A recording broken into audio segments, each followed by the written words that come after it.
pom-poms.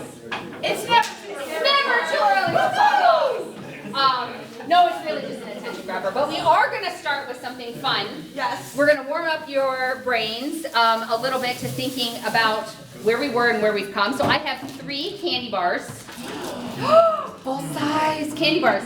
I have a Twix, I have a Snickers, and I have 3 Musketeer if anybody is gluten-free. Okay? You can tell I do this with my students a lot, right? So I'm going to take an item out, and if you recognize this item, hand up quick. And if you get it right, you get a candy bar, right? Oh, I'll try to see whose hand that goes up That's first. a bad- That's really hard. Yeah. As I tell my students, you have to wait until, all right, 3, 2, 1. Raise your hand. Okay, go ahead.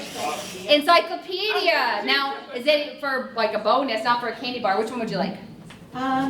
It's anyone else's. I love the 3 Musketeers. Okay. If someone else is gluten-free and was aiming for that one, I would take the Snickers. Do we got any fighters? Okay. Going on Now, yes, exactly. Thank you. And as a side note, does anybody in here like to smell old books? Because this is Oh, that. heaven. Go.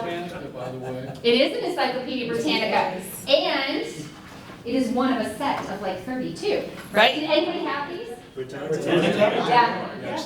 You Yep. did? We got them once every 2 months. My parents paid a subscription, and it took like a year, 2 years, and eventually I had an entire set of encyclopedias. So in our family, I actually borrowed this from our church. In our family, we were military, didn't have a lot of money, so we had the big ones. Like we had S and M and T, but we didn't have all the more obscure ones. So that is our first one.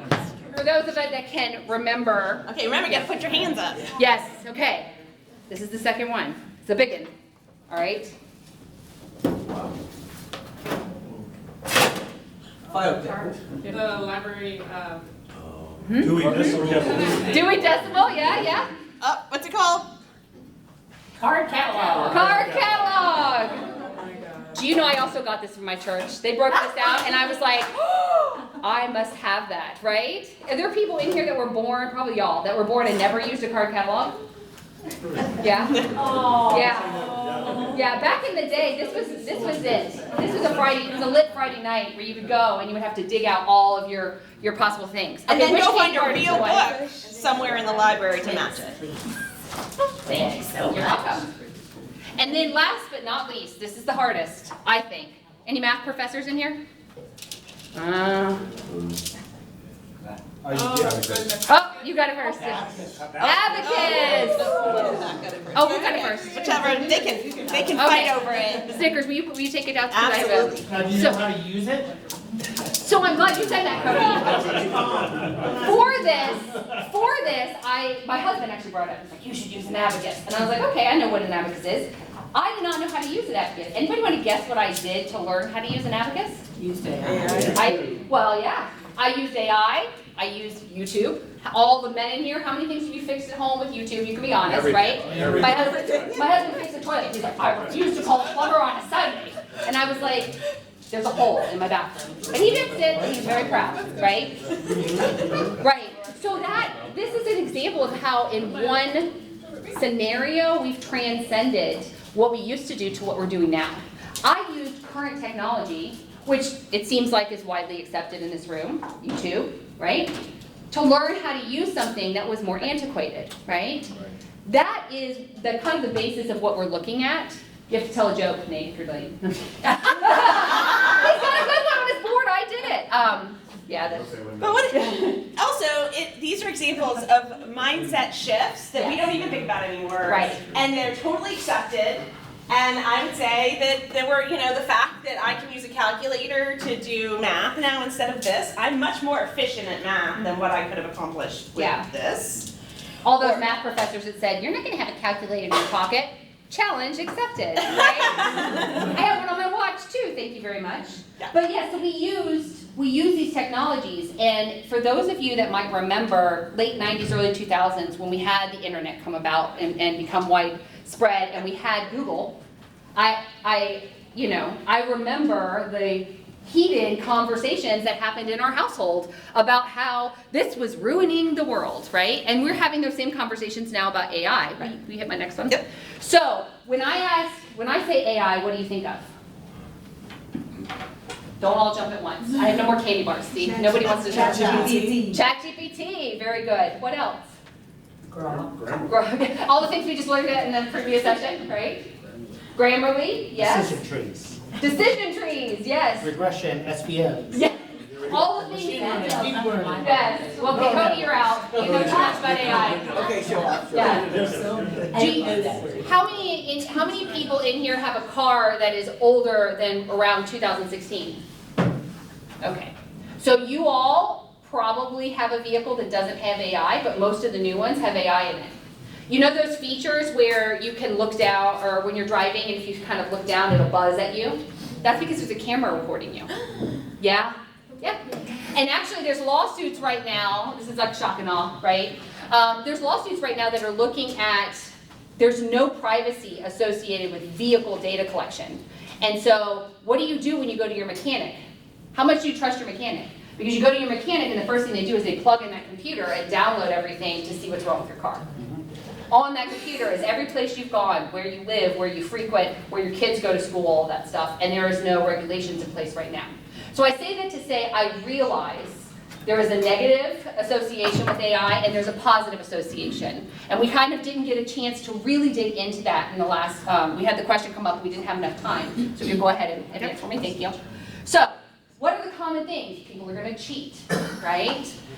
It's gonna dumb down our society, right? That's the first thing my husband said before he learned anything about eyes. There's a dumb down of society. Everybody's gonna use it to write their papers. But as we heard earlier, there have always been cheaters, and cheaters are going to cheat. Right. So we can't bound ourselves with this because Absolutely. of that. Yeah, people said that when Google came out. Right. I distinctly remember it. My parents saying, nobody's gonna pick up an encyclopedia anymore. Everybody's gonna be stupid because of Google. Now, how many of you have gotten your graduate degrees, your PhDs since 2000? Would you consider yourself stupid? I wouldn't, right? And that's because this tool does not make us inefficient. Like you said, people can always misuse things. Yep. And I loved that analogy that she used about it could be a knife, it could be used for cooking, or it could be used for as a weapon, especially as a prim professor, like anything that's a weapon. Oh. So I love that. Definitely gonna be using that with my students. It's always wrong. Yes, you can get misinformation, but one of the things I didn't get a chance to kind of pipe up in the previous panel session was, if you know how to write prompts correctly, it's called prompt engineering. With the current iterations that we have, like let's just use ChatGPT because everybody's pretty much familiar with that. I can tell ChatGPT, if I ask it, explain, group dynamics to me, and give me the sources, and give me a link to the sources, it will, okay? There are things like Perplexity, which you're gonna talk about, that allow us to actually pick our sources, or a Google Notebook. So we'll get into that a little bit more, but the point is that we can't ignore the elephant in the room. So we're going to address it and we're going to talk about how we can make it work for us. Because like they said before, it is not going away. As much as people wanted Google to go away and the internet to go away, and there are certainly people that misuse the internet, there's predators on the internet, guess what? The technology is here and it's going to continue to advance rapidly. It does not devalue our education. It does not devalue you as educators. If anything, we can use these tools to, and Christine's going to talk more in depth about that, to do some of the mundane things so you can spend more time actually mentoring your students, which is, if you're anything like me, what God has called you to this profession to do. God did not say, you know what, Amber, I think you grade papers really well, right?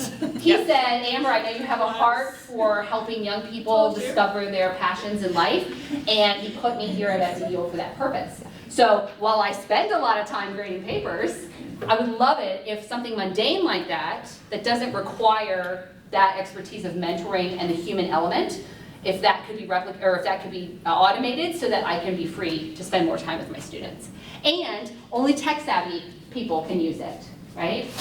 Cody aside, who knows all the AI stuff, right? Or Justin Rose, who knows the entire dictionary, which I love listening to him talk. The tools, and some of the tools we're going to talk about today, we already have access to. Right. They are so simple that I went into a class after we learned about them, because we went to a conference and we were like, it can do that. So we came back, I immediately went to my students, and in 5 minutes could show them tools that saved hours of study time for them. And I even had many students that were like, oh my gosh, why am I just learning about this? I'm graduating this semester, right? And I'm like, we go into grad school because it's going to help a lot. There's something called Career Dreamer, and we'll talk about that a little bit more, where it builds your resume for you and has hyperlinks that allow students to data mine and see where they might be called based on skills and interests they have. So there's a lot of interesting things. So it just comes down to practicing. At first, anytime you try something brand new, it's gonna feel awkward, you're gonna think I can't do it, it's gonna be overwhelming. You literally just have to do it. Yeah. Get into all the programs, play with it. And you're gonna find that there's a lot of just, like I use it all the time in my personal life to help me organize and do different things. I don't use it just for education. I mean, it's, Yeah. you know, I even used it to design my doctor tattoo. It has a tam. My doctor Isn't that frog. one adorable? Yeah, And and our your other t-shirts. ones. And our t-shirts. Oh yeah, and our That's t-shirts. us. So I put in a headshot of Amber and I into ChatGPT and said, I need us to be cartoons in this style that our cheerleaders ran it a few times to get the style they like, put it into Canva, added the words, Done. and had them printed. Yeah. So imagine if you could do that, like it's little things like that are so, it's funny how something small like that can really engage your students. What if I took, not necessarily their image, but I said things like, which I did in one of my classes, by the way, let's look at how bias can be in training data, right? So we pull up open source chatbots and I say, what is a stereotypical college student at Southeastern University, right? It's a white, it's male, it's he, white male, glasses, looks very studious, college student, right? But then you say something like, what does a third grade art teacher look like? African American female in fun outfit, you know, covered in paints and coloring and things like that. These are all stereotypes, right? And we know this. And so that's a visual example of what you can get misinformation out of this data, which is why it's so important that we don't tiptoe around it and we teach them the good and the bad on how to use it. So I think another point we need to remember is we're in this really unique situation. So our incoming freshmen have not become AI literate through middle and high school because it's so new. Mm-hmm. In 4 years, when they graduate, and we're going to talk about workforce requirements in a little bit, Mm-hmm. the majority of them, to even be seen for the interview and get the job, have to be some level of AI literate. Mm-hmm. And we're not getting students who have that. Yeah. So we have this, I don't want to say a burden, but it's on us It's a responsibility. in these 4 years to help our students become AI literate. Because that's going to help the majority of them. That's going to be key to getting a job in 4 years. And we can't just say, go play with it. Like, they want help. They also are overwhelmed by it. So it's on us to really step up, become comfortable with it, and start incorporating it. Not only how to use it, but how to use it right and how to use it well into our assignments, into our classes, right? We are, for this generation coming in, or this group coming in, we are their mentors in AI. But that means we have to become super comfortable with it first, because if we look awkward and that we don't like it and we don't trust it, then they're not gonna start playing with it. Also, right now, all the students are out there kind of doing it on their own. It's kind of the Wild West. And that's why we have a lot of students not using it right. And it's because we haven't helped them understand how to use it right. We haven't been transparent. And a lot of students, if you say you can use it on this part of the assignment, but you can't use it on this part of the assignment, they're gonna honor that. But we're not saying anything, so they're just using it wherever. And that's why we're seeing a lot of students that it feels like they're cheating, and I don't think they're intending to cheat. But they have this new program, and it's like the Wild West right now, and they're just out there willy-nilly using it. We need to help them know when to use it, how to use it, and use it well. Absolutely. And they have the same misconceptions that we do, right? So, with regards to that, AI skills equal career readiness, okay? And that's not just Amber saying this. There are studies that MIT has done. LinkedIn just did a massive study talking about what the expectations are for skills with people going into the workforce. And we know some of the hard skills and the soft skills of our industries that are highly coveted. But this is an additional one that's across many careers, okay? When I taught 2 sessions of AI in the law in the spring, and it was a core class, 3113, so I had a mixed group. My education majors were terrified. They're like, am I gonna have a job, right? I asked them the same question, what do you fear about AI? What do you think? And they're like, I'm not gonna have a job. And we hear that a lot, right? That it's gonna replace people. But that's not true. Right. It can replace some of the repetitive, mundane tasks that people do, and it will free them up to more cognitive, things that require more in-depth cognitive abilities, right? And as educators, we have to prepare them for that. So our guidance helps shape how they use these tools and how they use them ethically. Like you were saying, Christine, when you tell somebody, I mean, who here has kids? Yeah? Did you ever tell them, don't touch that? What is the first thing they do? Why? Why? I want to touch it. I want to touch it. Don't touch that. Then usually they touch it if it's something hot or whatever, and they go, oh, that hurt. And we said, well, I told you not to touch that, goober. So we're kind of doing that now. We say don't touch it, and then they touch it, and then we give them zeros. Yeah. We said you cheated. Right. That's kind of what's happening a lot. Well, what's also happening in this realm of uncertainty is we are having educators, not any at SEU that I'm aware of, but I have friends in many different institutions, and I've seen articles where students have dropped out of college because they write so well they were accused of plagiarism. Right. We're telling you, you're too smart for this paper, so I have to assume you used a tool that's available to anybody. Now think about what that would do to you.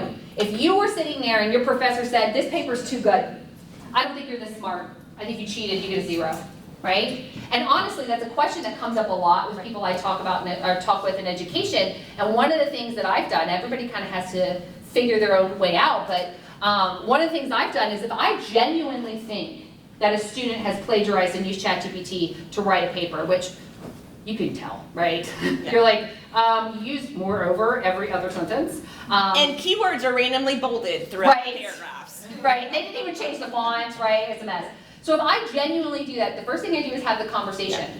If they look me in the eye and they say, I absolutely didn't use anything, which most of them will say, well, I used Grammarly, or I used ChatGPT to do X, Y, and Z, or some will just go, I know, I didn't have time to do it, I used ChatGPT, right? But for those that look me in the eye, and now I am faced with, am I going to accuse you of not being smart enough to write this paper? I say to them, okay, that's fine.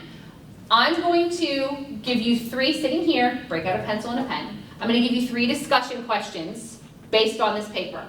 And if you've done this research and this work, you're going to be able to answer them, and that'll be your grade. So we'll just sit here and we'll do it. It's not going to take a lot of time. I'm not going to question whether or not you wrote this, right? But if you genuinely wrote it, then you will have no problem, I'm not trying to trick you, you will have no problem answering these questions about the meat of this paper.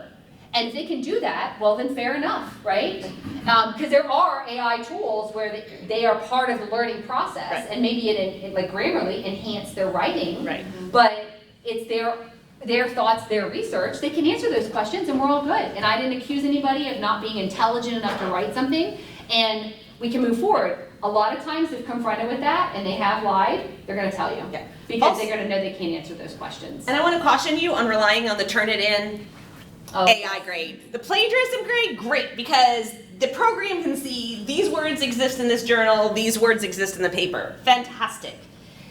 They claim that they're 98% accurate. They are absolutely not 98%. I doubt they're even 90% accurate. Yeah. And almost all of the inaccuracies are false positives, which means the student did not use AI, and it's saying they did use AI. Mm-hmm. So you have to think about, say they're 85% accurate, are you willing to take a chance of 15 students out of every 100 that's a false positive, that you're going to go to them and accuse them of cheating when they didn't cheat? Right. So you have to, again, a high score shouldn't be ignored. Yeah. It has to be a conversation. Absolutely. That's it. It's a conversation starter. Hey, this score showed up high. Can you tell me about your writing process? Absolutely. Like, that's the first question. Mm-hmm. Have a conversation. Most students who did use it, when you confront them, will confess. Mm-hmm. I have found that. Yeah. And then have a conversation and then talk to them about the issues, let them rewrite it, you know. Yeah. Make it a learning moment, not a moment of punishment. Absolutely. And I kind of mentioned this before, 1 second, and then I'll get you, because I have ADHD, and if I don't get it out, I'll forget. And but we gotta get going through these too. I know we're going over.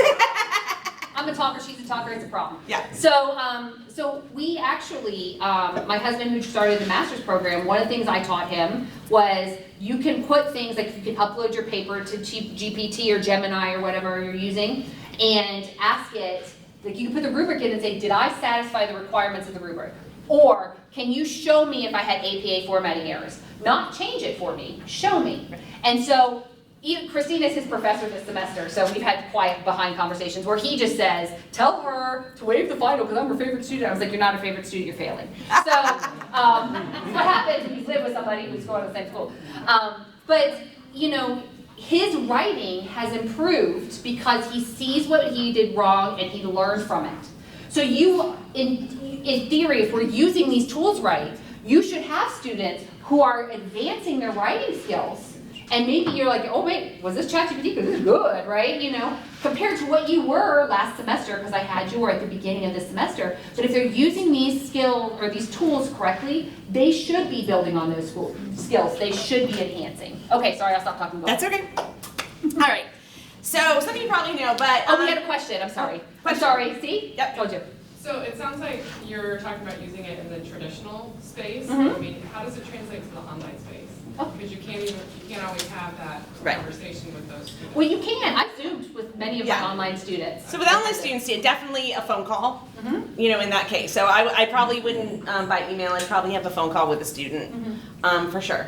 Yeah, and if you Zoom with them, if you say you think the paper is AI, and you Zoom with them, you could do the same things that we kind of do with Honor Walk, which is show me no one's in the room with you. Yeah. Like, I'm not accusing you of cheating. If you genuinely said you wrote this, that's fine. So, you know, you can share your screen, and I'm going to see you type it into a Word document, and you're going to answer the questions I ask for you right here and now. And then if you can, whatever you respond is your grade. So if you don't know any answers, you got a 0. But if you know the answers, then you're going to get a good grade. Simple enough. And like we said, a lot of times when confronted with that, you'll find that people will acquiesce because they realize, oh no, I'm kind of backed into a corner. And if without you- being confrontational. And if you have that conversation with your students on day one in your face-to-face class about transparency and honesty and all that, then use the video note feature in your online class, record yourself with that same spiel, put it in an announcement, send it in an email. You can still have that face-to-face connection. At least you can show them your face with your online students. But you can take the same approach with them. It just takes a little bit of effort and some extra technology. Yep. So we know that the revolution is here, and it's going faster than ever. So the first model of ChatGPT that was released across, like, to all of us was, I think, 3.5. Do you know the date that that was released to everybody? March 2022 or November 30th, 2022. 3.5. 3.5. I think that was the first one, like, where we all got wind of it, Mass and we release. were like, oh my gosh, that's like 2.5 years ago. Like, think about that original program. It was fun to play with, but talk about hallucinations, and there was a lot of issues with it, and it was a fun toy. 2.5 years later, they released 5.0. I know there's some debate about how if it's as awesome as Altman says it is, but it's still very impressive, and it still can solve problems at a PhD level in 2.5 years. So just think in another 2 to 3 years, like, where we're gonna be. Like, it's growing exponentially. The investment to help it grow is growing exponentially. This isn't going anywhere, and it's going really fast. So we have to get involved. We have to become comfortable with it. So anyway, so 70% of schools, of universities have already adopted policies, are already working on it. So it's not just here, it's really across the field. And some things that are amazing is that I love that it can provide personalized learning. And I think when they upgrade to the newer version of Brightspace, which you'll get trained on, that's rolling out, I believe, in spring, they're beta testing it now, they have stuff built in that will help to do some of this personalized learning. But I feel over the next couple of years, we're really gonna jump into it as a university. But can you just imagine having personalized learning where your advanced students can be more challenged, your students that are struggling, you can provide assessments and tools to help them where they're at to get caught up, and it can be done for you. And like, so you can actually teach your students, instead of teaching to the average student, which I feel is like we all go in, because we don't teach to our best performing students, because then we're gonna have students that are gonna fall behind. That's not good, practice. So I feel like in general we teach to our average student. How amazing would it be to teach to all of your students at the same time, at the place that they're at, and it's not really any extra work on your part. Maybe building out assessments that, like, knowledge checks that can help the system make adjustments for each student as they go through, right? And so it levels that playing field that we talked about earlier in the panel session, Yeah. right? You have students that are gonna come in here with a very advanced literacy level, and you're gonna have students that come in here that barely graduated high school, right? And so they come in, and I've seen it, you know, freshmen that come in and they struggle. Some have undiagnosed learning disabilities, but they struggle to write at a college level, at an academic level, and to grasp that concepts. So what do? We spend a lot of time with that student, right? Or I've referred many people to the Learning Center and things like that to help. Well, this is another way where we can help them even when we're not available, because I don't know about you, I don't have a clone yet. Golly, could you imagine a clone with these pom-poms? Maybe Hayden Yeah, can help you. maybe. But yeah, definitely. So, and if we want our students to engage, can you imagine our students coming in and their classes provide them learning at the pace and the interest and the challenge that they're at, so everyone feels successful? Mm-hmm. Your students who struggle, can you imagine if you could help them at their pace but continue moving forward, and they stop saying I can't to wow, I can? Yeah.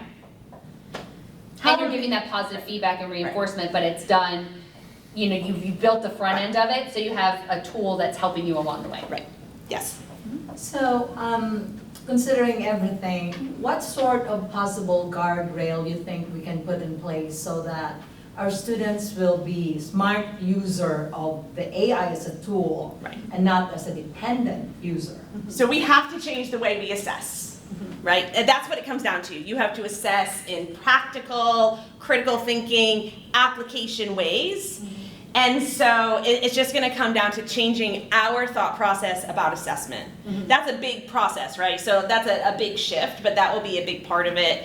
And any ideas? No, I agree. I think Yeah, it it's comes down to kind that. of, you know, I had given an example earlier, but, you know, creating, even if it's not like a big assessment or measurement tool, right? It's not your final exam, but creating assignments that require them to engage with different forms of AI, right? Like maybe we were talking about customizing learning experiences and having a bot that it acts as a tutor when you're not available. So you can ask it questions and it will give you responses only based on our learning material, because there are AI platforms that do that.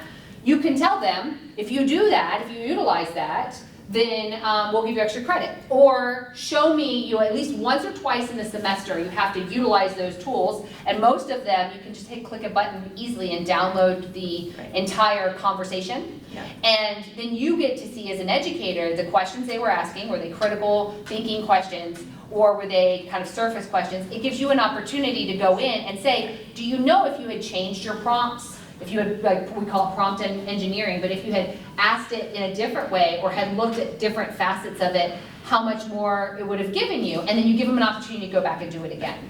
And we already have some of these tools available through Google, and some of them are free, which we'll talk about if we have a little time, but we really do have to just kind of reform our mindset. Right. Yeah. So like live presentations, so they can't use AI if they're standing in front of you, right? So even online, Yeah. have them present a lot more stuff live, have them do a lot more practical project application where they can't use AI. But it's really going to come down to a shift in how we assess. Yes.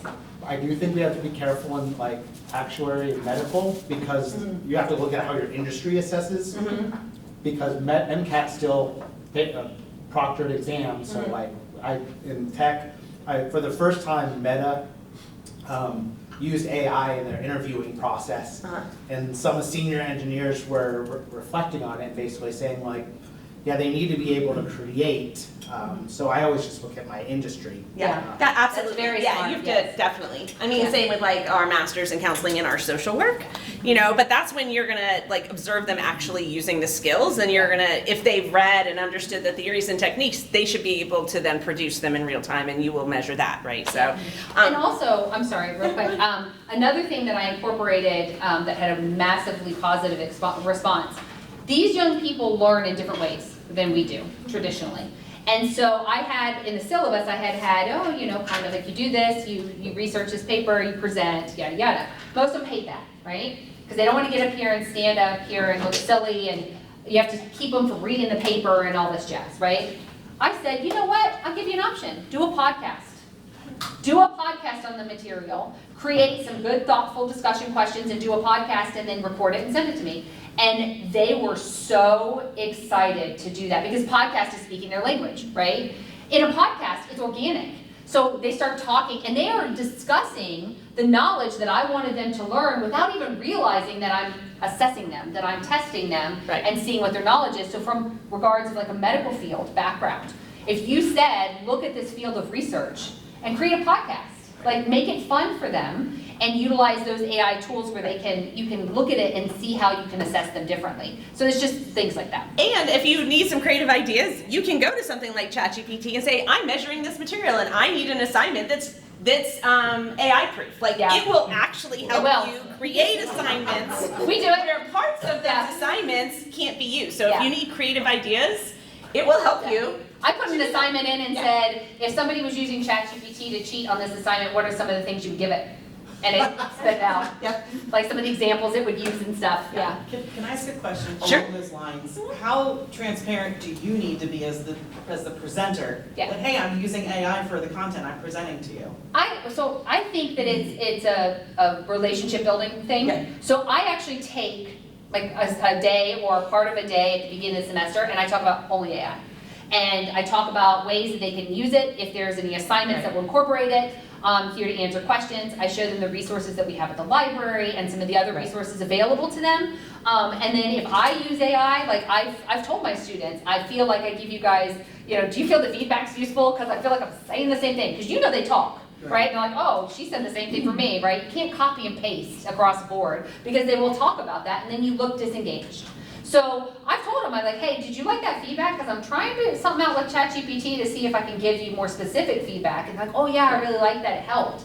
Or breaking out pros and cons, which is not something I thought of, but it Right. seems like I should have, right? But I just didn't think of it in that way. Right. And they say, oh yeah, it's a lot easier for me to understand and make changes. So I think it's very important that you just foster the relationship between you and your students, which is what all of this is really about. It's in helping us improve that relationship, and then the tools can do some of the mundane. And just like when you have a little child and you are training your child to say, please, thank you, and I'm sorry, you have to model that for them. I think it's the same thing with honesty and transparency in the classroom. Yeah. Right, so I think be honest about the ways in which you're using it, because you're wanting them to be honest about the ways in which they're using it too. Yeah, and if you go in there and say, I don't use ChatGPT, it's bad. By the way, you have an assignment where you have to use AI, they're gonna go, that's a bit hypocritical, right? Like you expect me to learn these skills, but you don't use them or you don't believe in them, right? They understand, we know this with our students, that they will pick up on that kind of disingenuous interaction. So I think we've touched on most of these, but the one that I like too is proactive student support. There will be a way, and I think that it will, again, I hope the new upgraded version of D2L will help with this, where instead of waiting till a student fails the first exam, that guarantees that they cannot get an A in the class, and depending on how your grade averages go, maybe not even a high B in the class, right? How wonderful to put in knowledge checks to be able to, in seconds, without you having to calculate whatever, find out which students in your class are struggling with the concepts and be able to provide intervention and tutoring to them before they fail that major exam or that major assignment. And now you're just hoping to help them get a C, right? So now you can intervene, they can actually learn the material. That'd be great if they learn the material before the exam. So not only do they do better, but their level of knowledge is higher going into that. So their confidence is higher, their self-efficacy grows. Now you have a whole different student in your classroom. Yeah. And so there's gonna be ways that AI is gonna help us identify those students pretty early so we can intervene and they can have a successful learning experience in your classroom. And I think that we're probably just maybe a year away from that. I mean, I feel like we're very close. That's coming. Hopefully, access all of you guys will have with your students. Yeah, and then even just things like if you have them going through a review, how much time a student is spending. If they're clicking through a review, and then they get to the knowledge check and they don't do well, you're identifying an issue right out the gate, right? And we can kind of address those head on. Yes, ma'am? How do we ensure that the students' private information is not accessible? I mean, this is the third source we're providing to, and it's a violation of a lot of their privacy, Yeah, frankly. that's an excellent So question. is there a method or a release we have them sign, or something that gives us permission to provide that information? Well, with Gemini, with Gemini, which is free right now with our Google Education accounts, there is a disclaimer that Gemini, for an education franchise holder, they will, they keep all of the information internal, which means that none of the information that you or your students will put into that,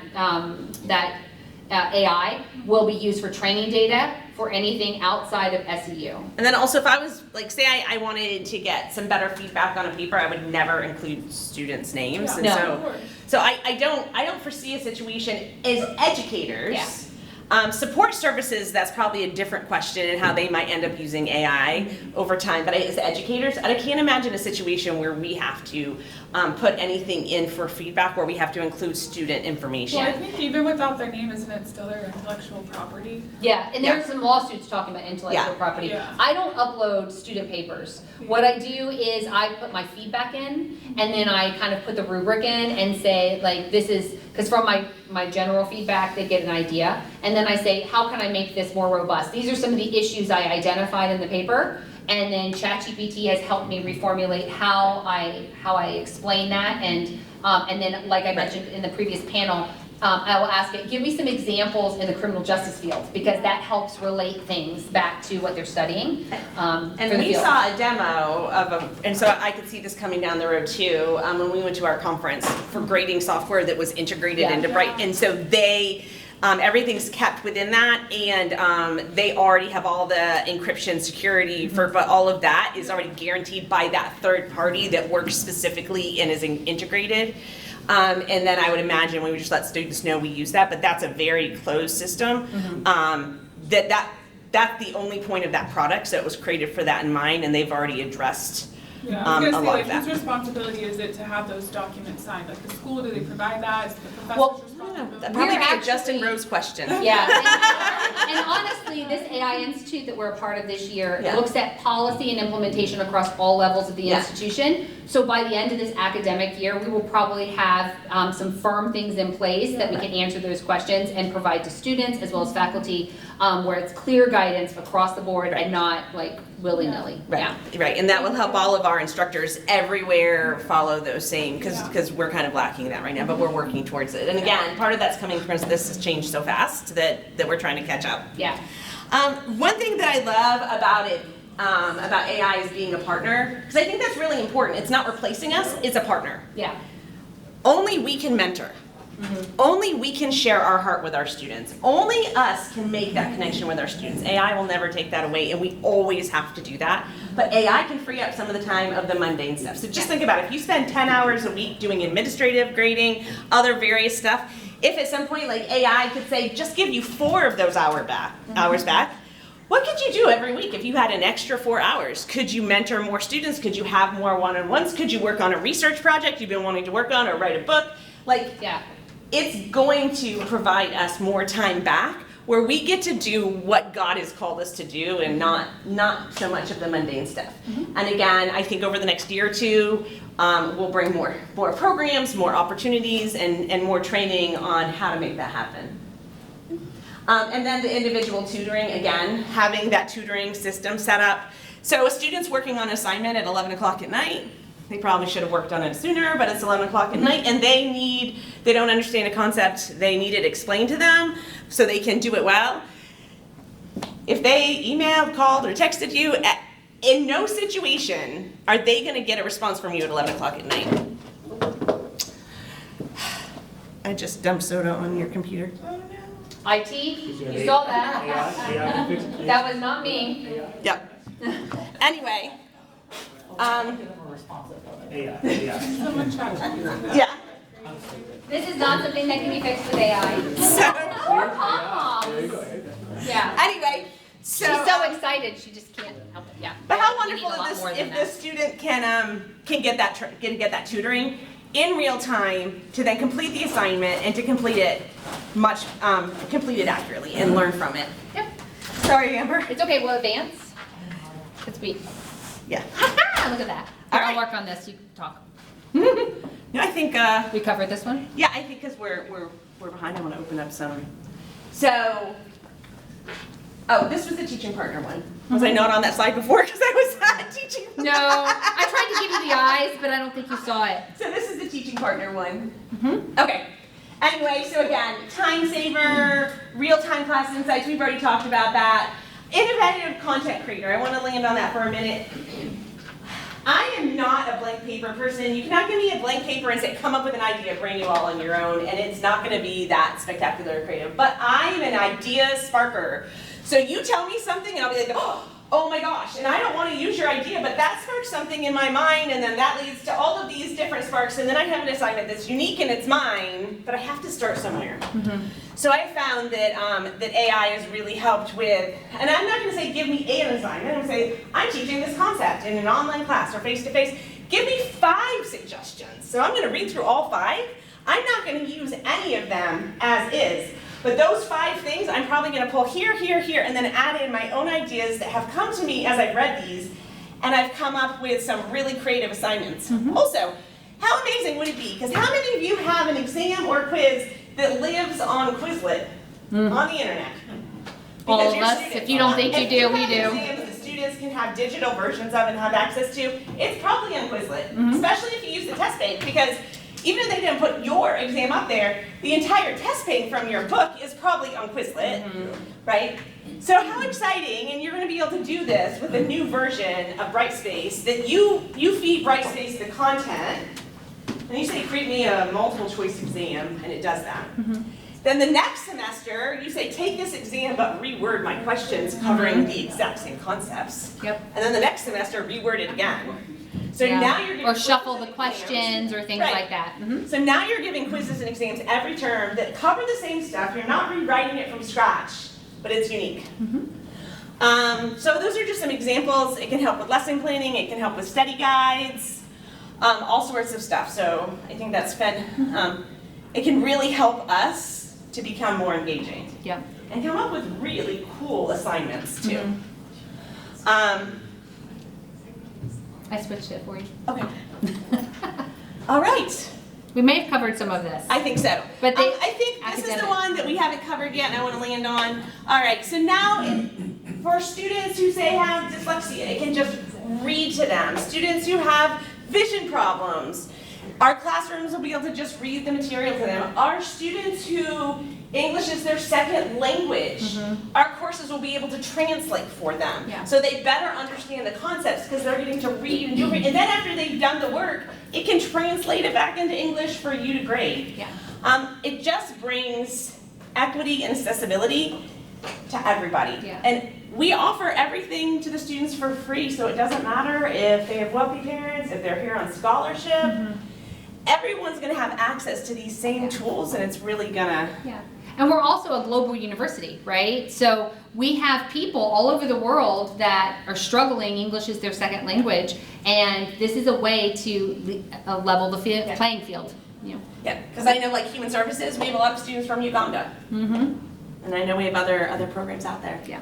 So today, tomorrow, where we're at with this, and we touched some of this, but I just wanted to drop a couple of like statistics for you. The World Economic Forum does a massive review every few years looking at the job market, and they estimate that within the next handful of years, we're going to advance our slides. We're going to have a job growth of $170 million, and the majority of million jobs, excuse me, and the majority of those are going to be in AI and machine learning, in big data, and financial tech, right? So these are what we're preparing. This is the world that we're preparing our students for. And even in my field, criminal justice, right? AI is already starting to be utilized. I have a responsibility to teach them an ethical way to use these tools and also identify if somebody is using them unethically when they get into the workforce, right? Our students have a heart for God, and they are Christians, and they are going to be Christians out in a secular world. And they are going to face things, especially with new technology and some of the ways that this could be misused. They're going to have their integrity and their morals challenged. And that's what we talk about when I talk about ethics with my students. So MIT came out with a study as well looking at the common skills. If we're going to narrow down skills that we want to prepare our students for across the board, not just a singular career field. And prompt engineering was very high on the list. Data interpretation, so realizing what you're getting back and how it's useful. And ethics and governance, right? So, go ahead, will you put the, Yep. is it still working? All right, yeah. Look, it wasn't, y'all saw it, well, I got a room full of witnesses. So, Yeah. Also, real quick, you can help students with this by just helping them on assignments. They don't have to be doing anything techy or sciencey or anything. Like, you can help them learn how to prompt engineer by you giving them examples of good prompts for an assignment you're assigning them so they can see examples. You're gonna hopefully, once they get that information, you're gonna make them use it and be critical thinkers and apply it, and then you're gonna talk to them about ethics. So no matter what major you teach in, you can teach all of these skills, and it's not just related to tech skills. yeah.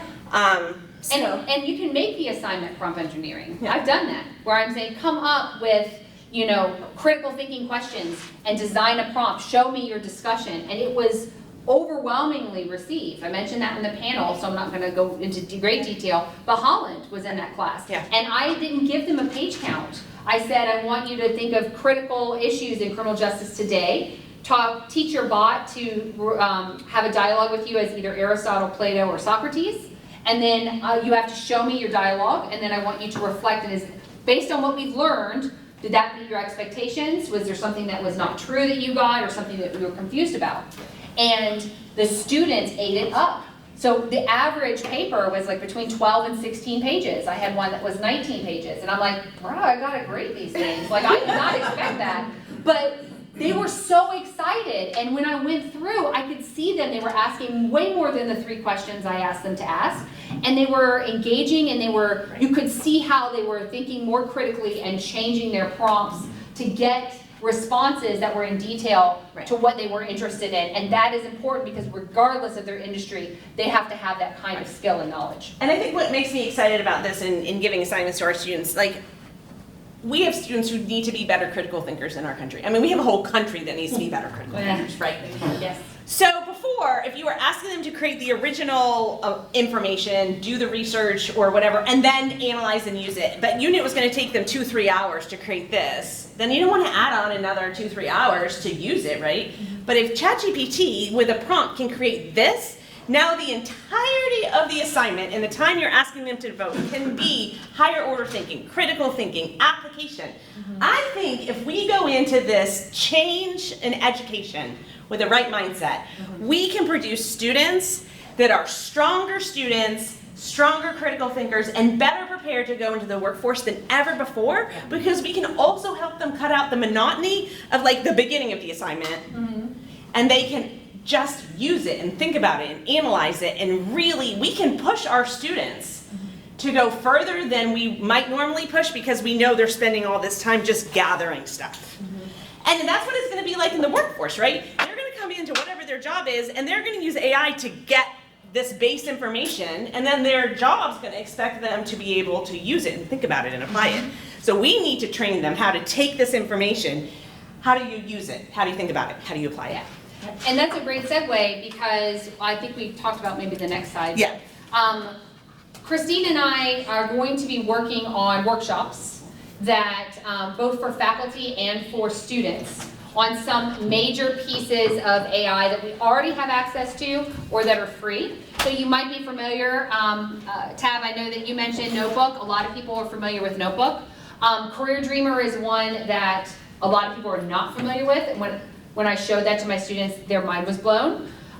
You want to talk a little bit about Well, and Perplexity? then Perplexity is just a great research tool, Yeah. and we'll go into that. So, so this is the plug, because Amber and I do not have enough time, and our schedule's coming up this year, so we volunteered to do either a lunch and learn or a workshop series. Yeah. And so every, however long, and maybe every 6 weeks, every other month, we're gonna hold one of these where you're gonna be, so each one will focus on a specific program. You're gonna bring your computers if you wanna learn how to use the program. Yeah. We're gonna do a tutorial, we're gonna put out a use case, and then you're gonna dive in to actually using it, Yeah. where then we can ask questions, we can share what we're doing, but all of our workshop sessions are all gonna be different programs, and you get to get right into it and use it. Yeah. And then we're going to be teaching, hopefully, the students Yeah. ethical ways to utilize the product and what they can expect from their instructors, right? So if you're giving assignments that require them to use Perplexity, what does that look like and how can they navigate that space? So that you can be freed up a little bit. You'll obviously have to go over it with them, but this way you're not having to spend class time teaching them the nuts and bolts of the product. Right. And you can just use it as a tool. And then we can also help to really focus on using it right and using it well. Yeah. And partner with you in that. So that's something that the two of us are going to work out throughout the year, both with faculty, with students, and so you'll see more about that coming by email, maybe by Inside SEU, so Yeah. make sure to read them. We don't control how the information gets out. Yes. Sir. Will you go ahead and advance to the next one too, because Yes. it's the QR. Okay. Yes, sir. I didn't know how close you were to finishing, but, Yeah, Well, a few minutes, so we're Yeah. going to do questions. okay, first of all, everybody in here probably has 8 or 10 questions. I know. just won't say them.